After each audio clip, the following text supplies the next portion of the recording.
एतान्न हन्तुमिच्छामि घ्ननोऽस्मि मधुसूदन अपि त्रैलोक्यराज्यस्य हेतो किं नु मही कृते। अगर आप युद्ध करने का निर्णय लेते हैं तो क्या आप ये कह सकते हैं कि मैं इस शत्रु को मारूंगा और उसे नहीं।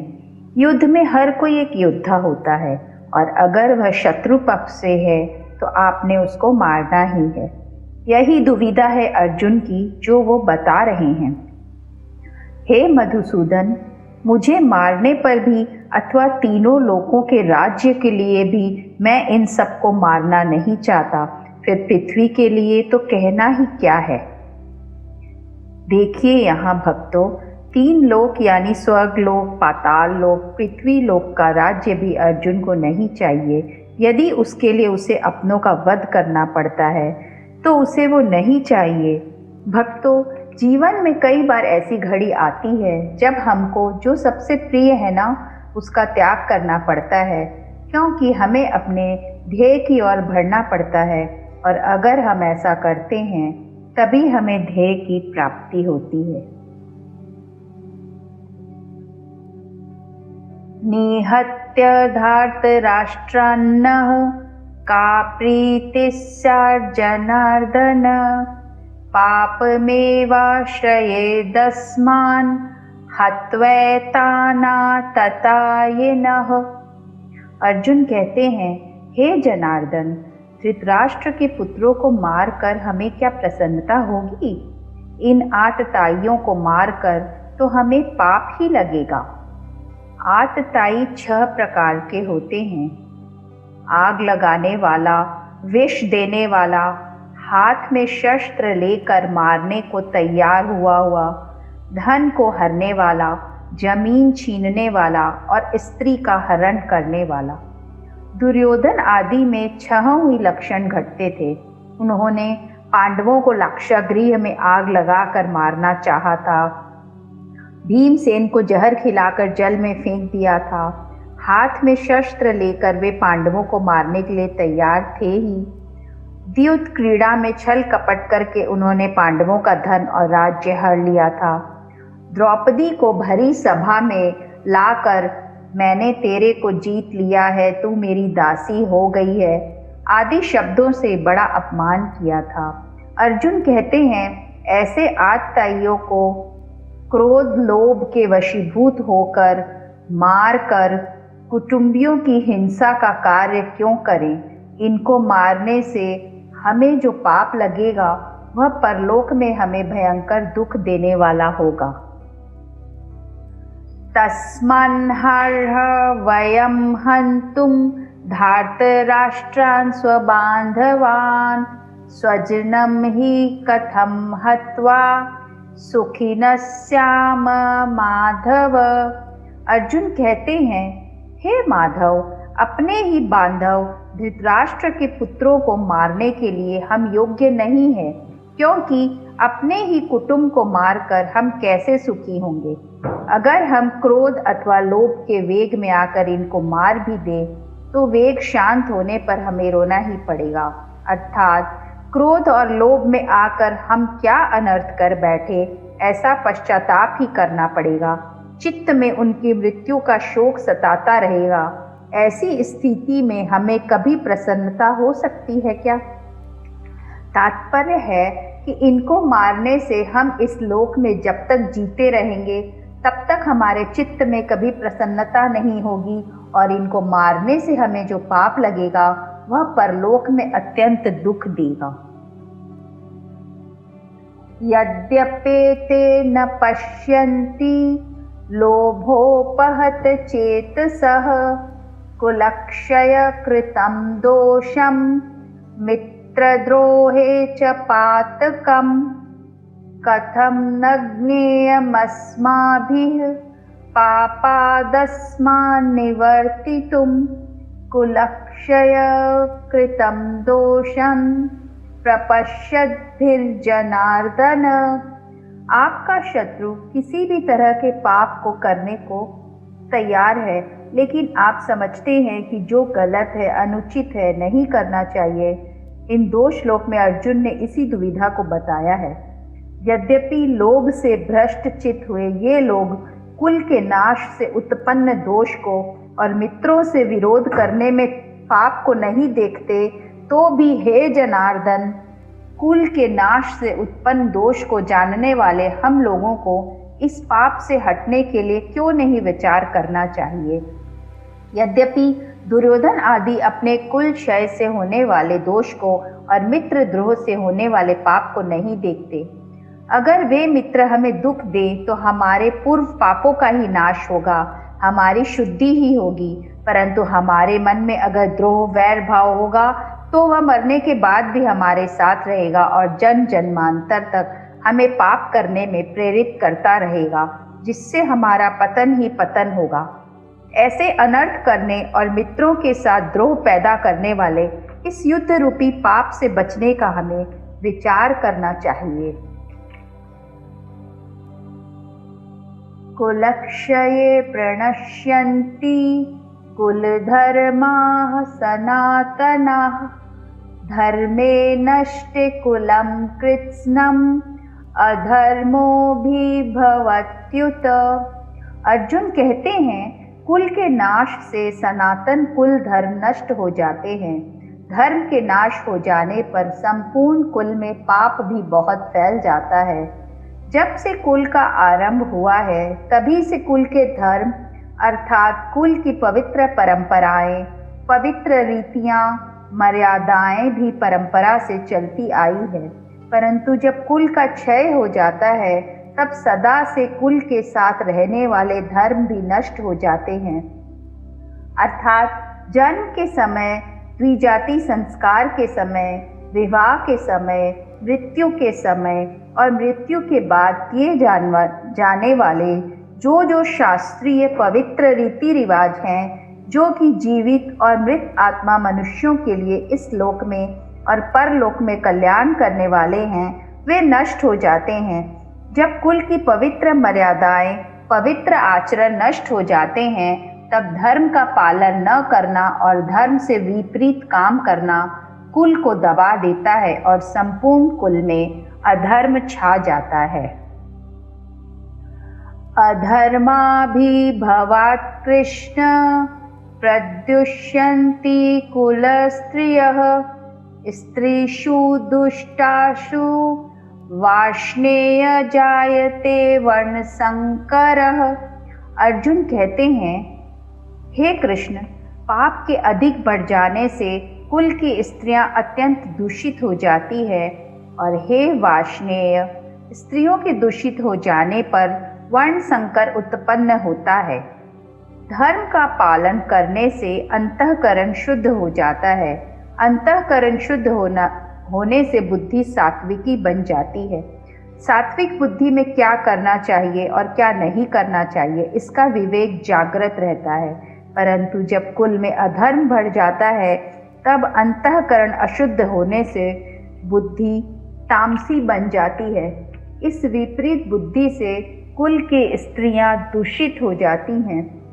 स्त्रियों के दूषित होने पर वर्ण संकर पैदा हो जाता है। पुरुष और स्त्री दोनों अलग अलग वर्ण के होने पर उनसे जो संतान पैदा होती है, वह वर्ण संकर कहलाती है। जब कर्तव्य का पालन नहीं होता, तब धर्म संकर, वर्ण संकर, जाति संकर, कुल संकर, वेश संकर, भाषा संकर, आहार संकर आदि अनेक संकर दोष आ जाते हैं। संकरो नरकायैव कुलज्ञानं कुलस्य च पतन्ति पितरो येषां लुप्तपिण्डोदक क्रियाः। अर्जुन कहते हैं, वर्ण संकर कुल घातियों को और कुल को नरक में ले जाने के लिए ही होता है। लुप्त हुई पिंड और जल की क्रिया वाले अर्थात श्राद्ध और तर्पण से वंचित इनके पितर लोग भी अधोगति को प्राप्त होते हैं। अर्थात वर्ण संकर की पूर्वजों के प्रति आदर बुद्धि नहीं होती। इस कारण उनमें पितरों के लिए श्राद्ध तर्पण करने की भावना ही नहीं होती। अगर लोक लिहाज में आकर वे श्राद्ध तर्पण करते भी हैं, तो भी शास्त्र विधि के अनुसार उनका श्राद्ध तर्पण में अधिकार न होने से वह पिंड पानी पितरों को मिलता ही नहीं। इस तरह जब पितरों को आदर बुद्धि से और शास्त्र विधि के अनुसार पिंड जल नहीं मिलता, तब उनका अपने स्थान से पतन हो जाता है। दोषैरेतैः कुलघ्नानां वर्णसंकरकारकैः उत्साद्यन्ते जातिधर्माः कुलधर्माश्च शाश्वताः। अर्जुन कहते हैं, इन वर्ण संकराक दोषों से कुल घातियों के सनातन कुल धर्म और जाति धर्म नष्ट हो जाते हैं। एक ही जाति में एक कुल की जो अपनी अलग अलग परंपराएं हैं, अलग अलग मर्यादाएं हैं, अलग अलग आचरण है, वे सभी उस कुल के कुल धर्म कहलाते हैं। एक ही जाति के संपूर्ण कुलों के समुदाय को लेकर जो धर्म कहे जाते हैं, वे सभी जाति धर्म अर्थात वर्ण धर्म कहलाते हैं, जो कि सामान्य धर्म है और शास्त्र विधि से नियत है। इन कुल धर्मों का और जाति धर्मों का आचरण न होने से ये धर्म नष्ट हो जाते हैं। उत्सन्न कुल धर्माणां मनुष्याणां जनार्दन नरके नियतं वासो भवतीत्यनुशुश्रुम। हे जनार्दन, जिनका कुल धर्म नष्ट हो गया है, ऐसे मनुष्यों का अनिश्चित काल तक नरक में वास होता है, ऐसा हम सुनते आए हैं। अर्थात मनुष्य सुख भोग आदि के लोभ में आकर अपने विवेक का निरादर कर देते हैं और राग द्वेष के वशीभूत हो जाते हैं, जिससे उनके आचरण शास्त्र और कुल मर्यादा के विरुद्ध होने लगते हैं। परिणाम स्वरूप इस लोक में उनकी निंदा, अपमान, तिरस्कार होने लगता है और परलोक में दुर्गति, नरकों की प्राप्ति होती है।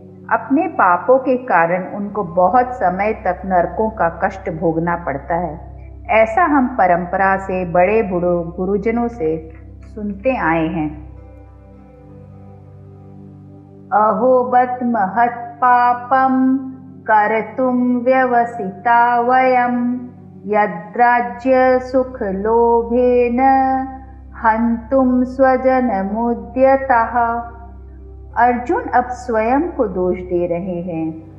हाँ, शोक, हम लोग बुद्धिमान होकर भी महान पाप करने को तैयार हो गए हैं, जो राज्य और सुख के लोभ से स्वजनों को मारने के लिए उद्यत हो गए हैं। भक्तों, दुर्योधन जैसा भी है, उसने जो भी निर्णय लिया, लेकिन अर्जुन और अर्जुन के पक्ष के लोग तो समझदार हैं, तो क्या ऐसा उनके लिए ठीक है? बेवकूफ़ का पाप शायद माफ़ भी हो जाए, लेकिन बुद्धिमान से बहुत कुछ की उम्मीद की जाती है। तो क्या समझदार यदि युद्ध के लिए तैयार हो जाता है तो उसे उसकी गलती की माफ़ी मिलेगी? अर्जुन को लगता है कि नहीं मिलेगी माफ़ी। यदि मां प्रतीकारम् अशस्त्रं शस्त्रप्राणयः धार्तराष्ट्रारणे हन्यो तन्मे क्षेमतरं भवेत्।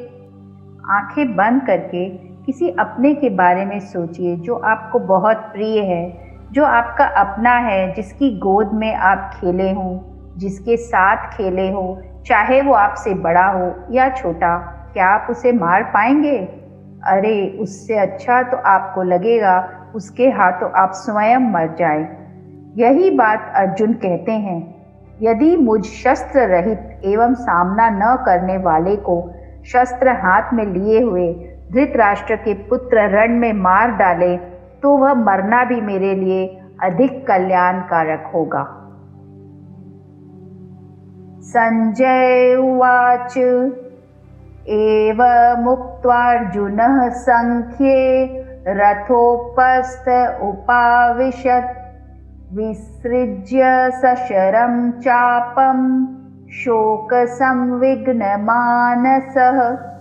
संजय, जो धृतराष्ट्र को इस महान युद्ध का वर्णन दे रहे हैं, वो बताते हैं, रणभूमि में शोक से उद्विग्न मन वाले अर्जुन इस प्रकार कहकर बाण सहित धनुष को त्याग कर रथ के पिछले भाग में बैठ गए।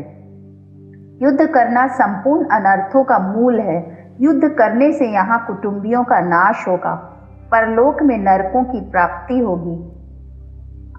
आदि बातों को युक्ति और प्रमाण से कहकर शोक से अत्यंत व्याकुल मन वाले अर्जुन ने युद्ध न करने का पक्का निर्णय कर लिया।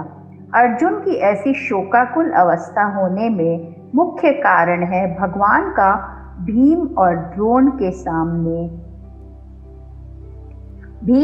द्रोण के सामने रथ खड़ा करके अर्जुन से कुरुवंशियों को देखने के लिए कहना और उनको देखकर अर्जुन के भीतर छिपे हुए मोह को जागृत करना। मोह के जागृत होने पर अर्जुन कहते हैं कि युद्ध में हमारे कुटुंबी मारे जाएंगे। कुटुंबियों को मरना ही बड़े नुकसान की बात है।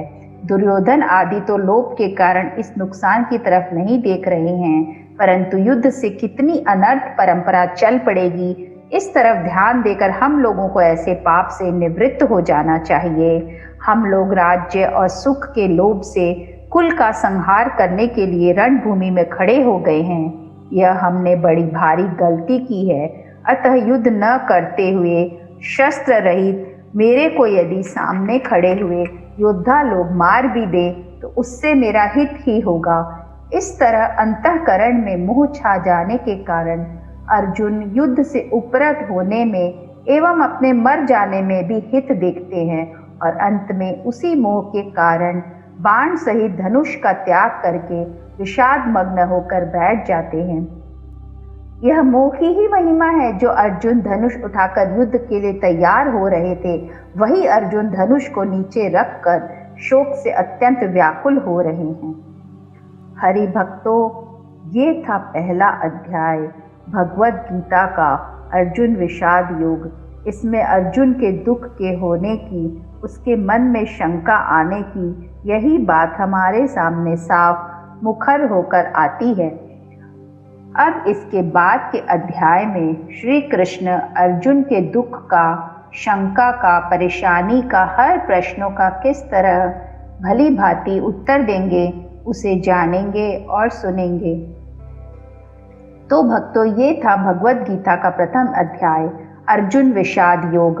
अब दूसरे अध्याय में मिलेंगे। तब तक के लिए आज्ञा दीजिए। धन्यवाद। जय श्री कृष्ण। ओम तत्सत् इति श्रीमद्भगवद्गीतासु उपनिषत्सु ब्रह्म विद्यायां योगशास्त्रे श्रीकृष्णार्जुन संवादे अर्जुन विषाद योगो नाम प्रथमोऽध्यायः। श्रीकृष्णार्पणमस्तु।